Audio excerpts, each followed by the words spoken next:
Did you decide to start your own seedlings to save money? But when you look at that long list of supplies, you wonder, this doesn't seem right. Today, I'm going to share with you how you can start your seedlings on a budget.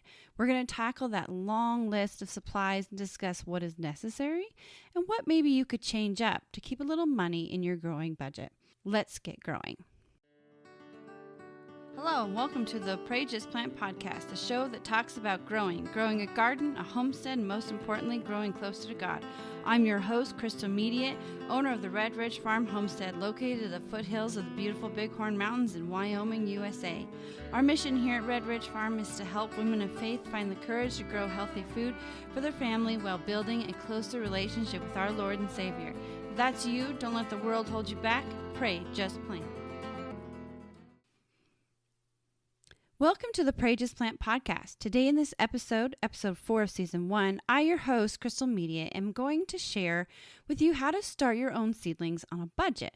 We're going to take that long list of supplies and break it down. We're also going to talk about the things that should be seen as investment purchases. Before we dive in, I want to thank you for joining me today. And if this is your first time listening to the Pray Just Plant podcast, welcome to the Red Ridge Farm community of growers. In last week's episode, we talked about the benefits of starting your own seedlings, and one of those benefits was saving money. It's very easy to see that purchasing a packet of 20 seeds or more for $3 is cheaper than purchasing just 4 seedlings for $5. We also talked about how just because we're saving money, we're not going to be saving time.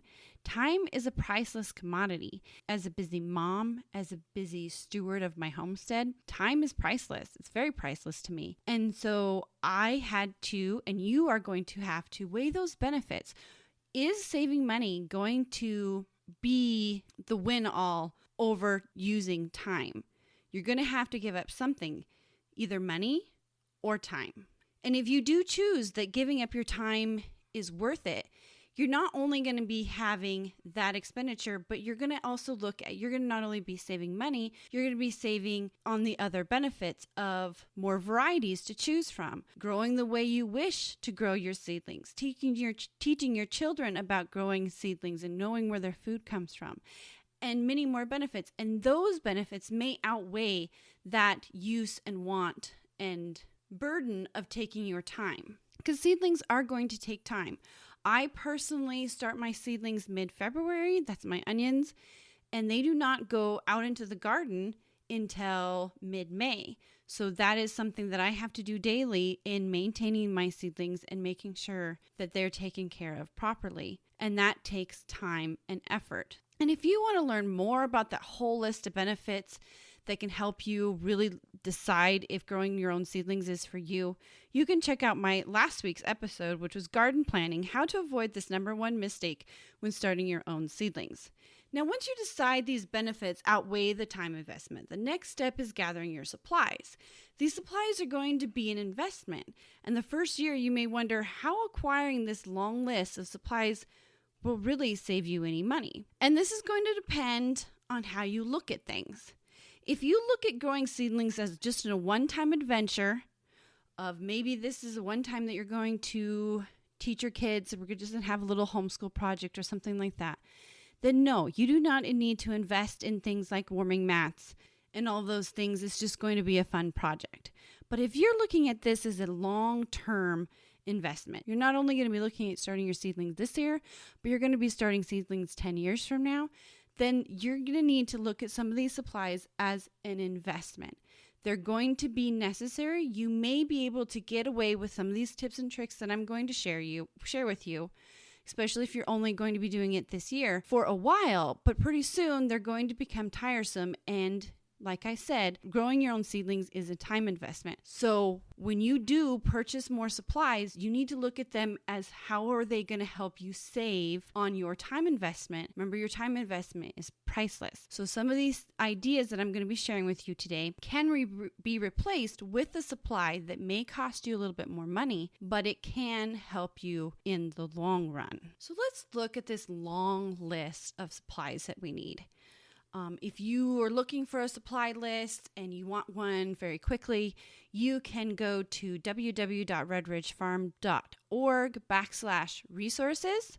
That is www.redridgefarm.org/resources. You can find a free copy of the supply checklist that I give out, and that's what I'm going to be reading off right now and looking at. Very first thing on that supply list is sterile seed starting soil. So seed starting soil.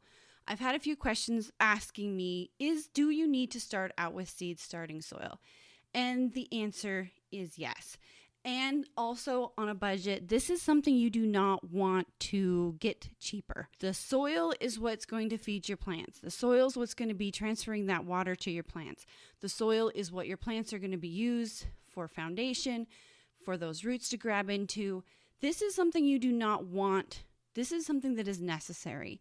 This is something that you do not want to scrimp on. Because if your soil is not what you should be using, you might save money purchasing it, but then you might lose seedlings, and then you really lost that money that you tried to save. The next thing that is very necessary is quality seeds. You are going to need to, of course, figure out a plan of what seeds you're going to grow. I always tell my first gardeners or any gardeners, grow what you like to eat. But the most important thing is you're going to want to have quality seeds. And that does not mean going to the big box stores and getting those 20-cent seeds. It would be great for a little project, but if you're going to be investing in putting these seedlings out into a garden and really wanting to grow food for your family, then it starts with your seeds. It starts with your soil, and then it starts with the quality of seeds that you put in the ground. Now, some people say seeds are seeds. What you're going to be dealing with is germination rates. So a germination rate is how many seeds you plant will actually germinate. So if I were to plant 100 tomato seeds, I personally grow 50 tomatoes every year. But if I were to grow 100 tomato seeds, put them into the soil to germinate, and only 50 of them come up, that's a 50% germination rate. Really, that's not very good. And that's why those cheap seeds are cheap seeds, is because they're discarded seeds that the companies found had a low germination rate. So you're purchasing that. Yes, you're purchasing at a low price, but that's what you're dealing with. The next thing you're going to need to use is trays. Now, these are something that you're not going to be able to get away from because, one, you do not want the water that comes out of your containers to leak all over your house. The tray is going to be what's going to hold all your containers together and keep that water from ruining anything that you place your seedlings on. Now, one thing that you don't need when you're looking at that tray, small, flat with little 2x2 areas for you to put in soil, you don't need that part of the tray kit. And you also don't need clear plastic thing that goes on top. That's going to be something that is used. I mean, it's a lot. It can be a help. The reason that you use it is to create that greenhouse effect. So when your seedlings are germinating, the water doesn't evaporate as quickly. But if you don't want to invest in the whole kit per se and only get the plastic trays, you're perfectly fine in doing that. And in fact, if you want to even get away from plastic trays or plastic altogether, you can move into what is called soil blockers. Now, a soil blocker is a mechanical metal device that moist soil is pressed into, and then the soil is pushed out of, and it makes an actual block that has no container at all. I'm hoping my husband in this year, I think it's in the plans this year for 2021, to get some wooden ones made. So then they're going to be, I see them as an investment now, but I also see them that a wooden one will deteriorate. It's going to be less harmful to my planet. So I'm ready to make that investment. I've been growing seedlings now for 12 years. And so I'm ready to make that investment from plastic trays to wooden trays. And that's just something that I've decided for myself. So if you are going to be using soil blockers, now soil blockers are also one of those things that you're going to be thinking as an investment. They are a little pricey up front, but if you're looking at not having to buy trays, not having to buy containers, and you're also helping the environment, they're worth it because you'll buy them once and they last 12 years. I've bought mine, I think 2 years into growing my own seedlings. I knew it was going to be an investment. I saved up for it. And now I've been using them for 10 years, and they're just great. They're still working, they're still growing, they're still usable, and it's wonderful. And you can get them in different sizes. There's ones where you can do for germination. It's a 1x20. There's a 1x4, which is like your 2-inch pots. And then there's a 4x4, which is 4 inches by 4 inches. And that does one large, huge pot. So that comes to the next thing, pots. So pots can be investment. You can purchase plastic containers. You can purchase those kits that come with the tray, but they're not necessary. And in fact, you can save on containers very easily by recycling your own containers. The only thing you need to do is you need to make sure that they're clean. What I mean by clean is you don't want some kind of mold or pathogen on there that can affect your seedlings in some way. So what you need to do is clean your containers. So what I usually do, if I'm using any recycling containers over again, I do some so I could give to people. So what you want to do is you want to get about a gallon of water and just a very couple drops of bleach, and you can get all the yogurt out of your container and dip it in that bleach and then just set it out to dry.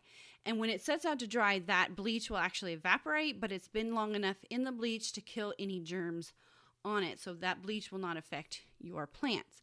Now, if we talk about containers, so you can get several different types. In some containers, like I just mentioned before, you could use yogurt cups. You could use water bottles cut in half. You could use plastic egg cartons for your really small containers. For medium containers, you could use your large yogurt or cottage cheese containers. You can use solo cups. For really large containers, you could use gallon jugs cut in half or juice containers cut in half. But the most important thing you want to remember is that they all have drainage holes. So all of these cups that you're recycling, all these containers you're recycling, you'll need to flip them over and pierce a few holes in the bottom so that draining the water after you water your seedlings will drain out. And that's where the trays come in, because you don't want them sitting on your counter and water goes all over your counter and your windowsill or wherever you're doing your seedlings. You can also use biodegradable containers. Small containers, you could use the cardboard egg cartons, eggshells, pots made from newspaper. There's quite a few videos on YouTube and Instagram of people folding newspaper to make containers for seedlings.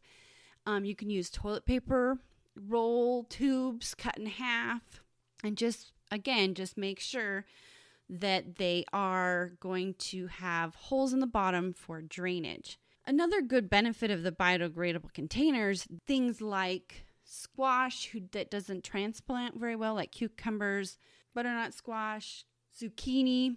After they grow into seedlings, they don't really like their roots messed with. So having them in a biodegradable pot or container will help you transplant that, because then you can just break off the bottom, maybe break off the side just a little bit, and then just place those right in the hole, and you can avoid some of that stress. Now that brings us to about halfway through the supply list. Remember, you can get your own copy at redridgefarm.org/resources. It's time now for the tips and tricks segment of this episode, where I share with you a few bonus tips and tricks I use here at Red Ridge Farm. This week's tip is brought to you by Soil is Your Foundation Masterclass, designed to help you understand the secrets hidden in your soil without ever having to deal with the overwhelm of playing the amendment guessing game. The first step to choosing what you will grow in your garden starts with finding out your growing zone. This will determine how many days of growing you have, as well as the type of perennials you can grow.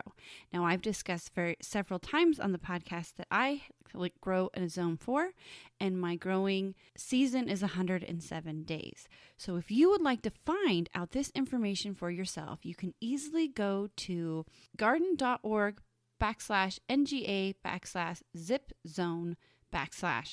I will be including that link in the description box. And to learn more about how I plan and start my seedlings, make sure you check out the blog post series called Seeds to More Seeds, or by clicking on the link in my description box below. Make sure you check out the entire description box, because I also have a lot of other resources there for you too.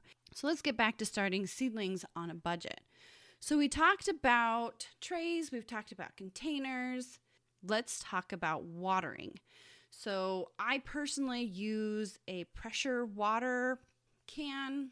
It just helps with my efficiency because, like I said, I grow 50 tomatoes, and that's just my tomatoes. It just helps me with efficiency moving water. But that doesn't mean you need to purchase one. Your water system does not need to be expensive either. If you're watering your seedlings from the bottom up, you can just use a simple jar or a large bowl to pour that water into the side, into your tray, and then the soil will actually wick it up through those holes in your container, and then it'll wick it up to the top and water your seedlings that way. If you're looking for maybe a light way that you can do it from the top, you can simply take a water bottle, you can take the lid and poke little tiny holes in it, and then fill your water bottle up, leave just a little bit of air, put the lid on tight. You don't want to do like a cheap kind of water bottle. And I'm not talking about like a sports water bottle, like a reusable water bottle. You purchase a bottle of water, not a water bottle. And then you take that lid and poke holes in it. And then you can dump as you pour over, after you've sealed that lid really tight on your bottle, you can pour over and almost have like a rain type style watering system. You can even do this with a milk jug. You can poke a few holes in the side of the milk jug, and as you tilt it, you can have those at the same level as the handle. They'll just drain out those more slowly, because when you water from the top, you want to have more of a gentle rain kind of thing. You want more of a sprinkle. You don't want to pour, because if you have little tiny seeds in there, that pour will just take the soil and everything and move it. It's not very beneficial. Also with water, I personally have well water. I personally can't use my water to do my seedlings. So instead of having to purchase water, so this is a savings that I still do.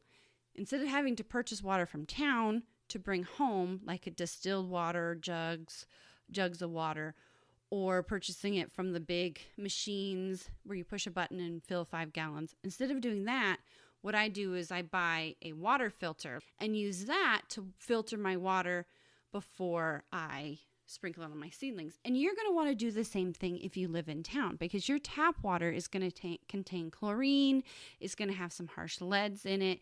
The more you filter it for yourself and the more you filter it for your seedlings, the better your seedlings are going to grow. So another really big purchase would be a heating pad. And now I talked about that before, as it might be an investment in a few years. If you look at growing your own seedlings as an investment, then in the future you will have, maybe the first year you only start the first 25, but by your 4th year you're starting 100, 200 seedlings like myself, then you can look at a seedling heating mat as an investment, because what it's going to do is it's going to help you save time in germination. So what does a heating mat do? Let's talk about that first. The heating mat warms the soil that you place your seed in to germinate to a proper temperature. So for example, down in my basement is cooler than the top of my house. I am not going to raise the heat of my home to raise the heat of my basement. So by investing in a heating mat, and I only use the heating mat during germination, I set my tray of like onions like I did last week. I set my tray on this heating mat. It warms the soil through the tray, and thus it creates a warmer environment for germination, and it will increase germination rate as well increase germination itself. So there's certain things that need higher germination. So if I'm germinating tomatoes and my soil only reaches a max of 50 degrees, I'm not going to have a very good germination rate, because tomatoes like to germinate in soil of 65 to 70, 72 degrees. So that's why you would need a warming mat, is if you're going to be doing your tomatoes and peppers. And when I first started growing, that's the ones I wanted to do, because those are the ones I had to purchase. I could start cucumbers in the ground. I could start my squash in the ground. I could start my zucchini in the ground. But things like tomatoes and peppers, I live and grow in zone 4, which means I only have 107 days of growing. So that means I only have a certain amount of time. So it's very important for me to grow my own tomatoes and peppers inside. So having that heat mat will increase that temperature for me and help germination a whole lot help with germination in those two varieties for sure. And it also helps speed up germination for other things that can take a little bit more warmth. So like my onions, I went from, now this is just what's happening in my seedling area. On my packet, it tells me that it could take up to 14 to 21 days for my onions to germinate. I had onions germinate within 8 days just because my soil was just a little bit warmer. So a heating mat isn't the first thing you want to buy, and you want to save on it because it is a big purchase, and I really do love mine. But if you want to find a workaround or a budget-friendly way to use a heating mat, what I did for years was I would set my trays, only during the germination phase, up on top of my refrigerator. So having it at that height is going to be a little warmer than sitting on your counter because heat rises, so anywhere in your house above your head is actually warmer than where you're sitting. So having him up there is going to be a little bit warmer. That's going to warm the soil. But also your refrigerator itself, as it runs, as it's doing its mechanical thing, gives off heat, especially as that heat comes up from the back and over the top of your refrigerator, because as heat rises, that soil will be hit by that warmth. And also the top of your refrigerator, if you ever put your hand on top of your refrigerator after it's been running, it feels just a little bit warm. So that's just another way, if you want to save money in that budget stage before you invest in a heating mat, to do that. Another thing you can do is, if you have central air like myself and you have a vent, you can take your seedling tray and set it on top of that vent to warm that soil up. Now, both of these things have a disadvantage to the warming mat. One thing I didn't mention with the warming mat, it has a thermostat. So a thermostat regulates the heat. Like in your home, you set it on 63 and it keeps it at that heat by turning on or turning off. Your refrigerator is not going to do that. You're putting it on your heat vent is not going to do that. So you yourself have to be that thermostat. You yourself have to be monitoring your soil temperature. So this is kind of like we talked about a little bit before. It's going to take a little more time. And that's where when we're saving money, that's what we're giving up. Because we never get anything for free. It's either we save a little money, like the shape of the money, or we save time by spending money. So that's one drawback of these two budget-friendly warming mats, is that you have to really personally monitor them very closely, and that a thermostat on your heating mat is going to do that for you. So we said before, some of these supplies, they may seem like an investment, but if they save you time, and the reason you're doing seedlings is to save money and giving up time, you are helping yourself in a way. So the next thing, especially after the germination stage of your seedlings, is going to be supplying light. Now, supplying light is very important. Quite a few people who try to do seedlings as a first adventure, maybe a little hobby, maybe let's try it for the kids, they soon begin to struggle because they're not getting enough light. The seedlings themselves are not giving enough light. Setting your seedlings in front of your window is not going to be enough light. Number one, our windows are designed to reflect some of the sunlight that the sun provides. And a seedling needs all the sun provides. So that's just not going to be enough. Another thing that's happening is when your seedlings are in that window, we just talked about temperature. When your seedlings are in that window, it's cooler against your window than it is in your home. So you're trying to put your seedlings next to the window so they get light, but then you're also putting them in the coolest part of your home. Seedlings need warmth, especially if you're growing peppers or tomatoes. They need to be warm themselves. So you're kind of putting them in a situation that is not a great environment for them. Because if you have ever looked at how a heating system is designed in a home, the only reason I know this is because I helped in the designing of our home about 11 years ago, that they place those vents underneath the windows as when that heat comes on, it creates a buffer in front of those windows. So now if you have your seedlings in a window, they're going to be hit by the heat coming up from those vents, which is good. But then as soon as those vents turn off, they're going to be hit by the cold, and it's still just not a proper situation. Now, another thing by putting your seedlings in the window, getting enough light, is when I start my seedlings, we're in the middle of February.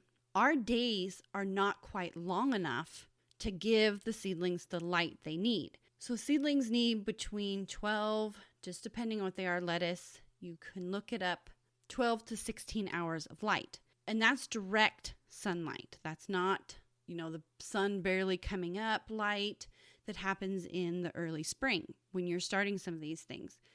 That's direct sunlight. So if you happen to have your window to the west, it's still not going to be enough sun. If you have your window to the east, it's still not going to be enough sun.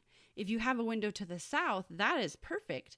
But it's still, like in my situation, even though the sun comes up, right now I believe dawn is at 7 o'clock, I don't get direct light into the windows by my seedling area until almost 9 o'clock. And then by 4 o'clock, it's gone and it's hidden on the west side of my house. So from 9 to 4, that's 7 hours of sunlight.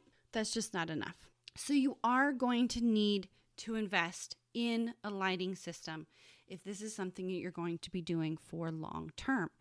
Now, that doesn't mean you need to invest in those fancy grow lights.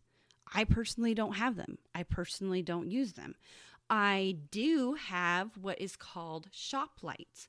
They are a fixture that you can find in most hardware stores, and they're called shop lights. And they're about 3 foot long, probably 6 inches wide. They hold 2 halogen type bulbs. And the way you can get away with this is that you do buy nicer bulbs. So you buy the daylight white bulbs. So that's going to give enough light that's going to give you your proper light supplement that you need. But you're not going to have to invest in those big, huge growing systems. Because if you do grow a lot of seedlings like myself, I personally have 4 lights that I run. And so that's 4 different shelves of seedlings with 4 different lights. And that is going to help you save money in that area. So continuing down our supply list, you are going to need a power strip with a timer. Now, this is something that I really think is necessary. So if you're investing in your lights, you're going to need to, like I said, your seedlings are going to need 14 to 16 hours. So that means your lights are going to need to be turned on at 6 a.m. and be turned off at 10 p.m. Myself personally, I don't get up that early. I don't go to bed that late. So having a power strip with a timer on it, that just relieves me of that headache. Now, you don't need it if you yourself are going to get up and shut off and turn on your lights. That's of your discretion. That is a way you can save money there. But like I said, I like my sleep. You're going to need extension cords, because if you cannot put your seedling area next to a place that has an outlet to run your lights, then you're going to need some kind of extension cord, or figure out where to put your shelves next to electricity. You're going to need shelves to hold your trays. Unless you're only starting a couple trays, then you probably can start them very easily in a small area. But having and starting seedlings is going to take space, and I personally have my own shelves. You can easily build shelves by anything that you want to recycle. I, in the beginning, had an old shop shelf that I salvaged at a garage sale for like $2, and I could hang my lights. That's a very important fixture of your lights, is you want them to be able to hang, because that's going to help you prevent legginess. So that's another thing you're going to need to get, is like a chain or something that will help your lights move up and down as your seedling grow, because you only want them, especially using these shop lights, you only want them 4 inches should be the minimum space between your seedlings, so that they doesn't create legginess. So legginess is when your plants are reaching for the light because it's just not close enough. They're not getting enough light, and God has put in their biome somewhere to say, hey, I need more light. Let's reach for it. Let's get the light we need. So that's what is the cause of legginess. So having a chain of some sort to lower those lights up and down is really going to be helpful. Now, like a dibble, you don't need a dibble. Now, a dibble is what you use to press the soil so that you can place your seed in the soil. Now, it's very important that you have a dibble that gives you a little bit of measurements, because when a seed says it needs to be 1/8 inch or a seed says it needs to be 1/2 inch, that's very important. So, but I personally don't buy a fancy dibble. What I use is a broken pencil, and on the broken pencil, I've measured 1/2 inch, 1/4 inch, and that works really good for me. You don't need the fancy dibble. Now for fertilization. Now seedlings do not need to be fertilized within the first 4 weeks, but after that they're going to need to be fertilized, because the soil that you've placed them in, especially if you don't pot them up, are going to be depleted of any nutrients. So you're going to need to pot up and also use a liquid. What I personally use is liquid fish poop, because it's natural, organic. That is something you do not want to get cheap either. You want to invest in some nice fertilizer. And as for potting up, this may be another, we talked about soil being very important, that you want to invest in good starting soil, but you do not need to have starting soil to pot up. You can use a different, more of like a potting soil, as long as it doesn't have the slow release fertilizers in it. So if you are using, I believe Miracle Grow might have them, but they've got little kind of clear beadlets inside of it. That's something you do not want to use for seedlings, because that slow release fertilizer, the seedlings aren't going to use everything in there, and they can get actually burned, because seedlings don't need very much fertilizer. Even the fish poop, I dilute at least 50% before using on my seedlings. So having that slow release fertilizer in there, it's just going to be too much for your seedlings. So you can save a little money. Instead of buying starter seedling mix, you can get a actual potting mix. Just make sure that it is natural and there's no artificial slow release fertilizers in it. And I guess they wouldn't be artificial, they would be chemical. And for labels, I have seen all over Instagram and Pinterest and Facebook great pictures of ways that you do not need to buy the fancy labels. I've seen where people have taken a toothpick and took a piece of tape and folded it in half over the toothpick and wrote the name of their seedling on it. I personally use popsicle sticks. So during the summer and stuff, when my kids are eating popsicles, I save the sticks, I reuse them, and just need a permanent marker. I've seen where people just take a piece of tape and just tape on the outside of their pot exactly what's in there. And especially if you're recycling containers, that would work great for you. Permanent marker can really write on anything, so maybe that's the only investment that you need. You are going to also need like a tub, something big. I personally use just a bucket to moisten my soil in, but this could be any kind of tub. This can be something that you pick up at the dollar store. Trowels and things you can pick up at the dollar store. They're very cheap, $1. All you're using it for is to mix your soil with, to get it pre-moistened before you start your seedlings. And I think that gets us through that whole list of supplies. And as you can see, there are things that you are going to need and there's things that you are not going to need. And it's very important to know which one you can save a little money on and which ones you can't. That brings us to the end of today's episode. I know there's a lot of information in this episode, but I am thankful you have joined the journey. Until next time, pray, just plant.